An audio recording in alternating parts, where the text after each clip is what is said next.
স্থান কখনো কি হয় না, অনুসরণযোগ্য হয় না। এই কথা বলে শেষ করে দিচ্ছি।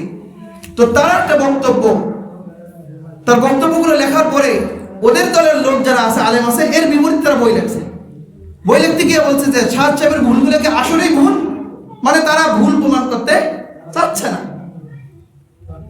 তো ওই বইয়ের 170 নম্বর পৃষ্ঠা, মালফুজাত নম্বর 11, সেখানে তিনি বলেছেন যে পৃথিবীতে মক্কা এবং মদিনা মানে স্থান মানার যোগ্য যদি কোনো স্থান থাকে, তাদের যোগ্য স্থান থাকে, 1 নম্বরে মক্কা, 2 নম্বরে মদিনা, 3 নম্বরে হলো বাংলা ওয়ালি নিজামুদ্দিন মার্কাজ, নাউজুবিল্লাহ। এখন প্রশ্ন হইল, আপনি এই যে বইটা লিখলেন, এখানে এটা প্রকাশ করা হইল কোন দলিলের ভিত্তিতে? আমরা তো হাদিসটাই পড়ছি যে পৃথিবীর মধ্যে সর্ব উৎকৃষ্ট তিন জায়গায় 3 মসজিদের জন্য সফর করা জায়েজ আছে। এই মক্কা মদিনার পরে বাইতুল মাকদিসের কথা আছে, আর তো কোনো সারা দুনিয়ার কোনো মসজিদের কথা নাই। তাহলে কোন দলিলের ভিত্তিতে এটা বলা হইল, একটু উত্তর দিবেন।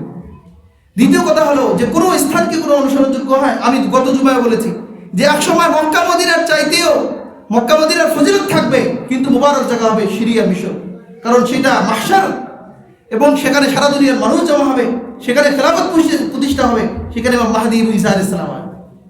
ওই সময় খেলাফত এক যে কোনো সময় থাকে না।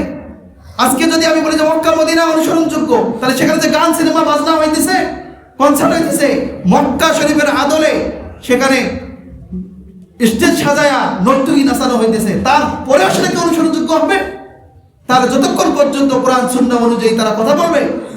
মক্কার ইমাম সাহেব সব ইমাম সাহেবরা সবসময় কি বলে না, হক কথা বলে না। যদি হইতো তাহলে এক ইমাম সাহেবকে 10 বছরের জেল দিছে না, তাহলে বাকিগুলো তো হয় নাই, কি বলেন?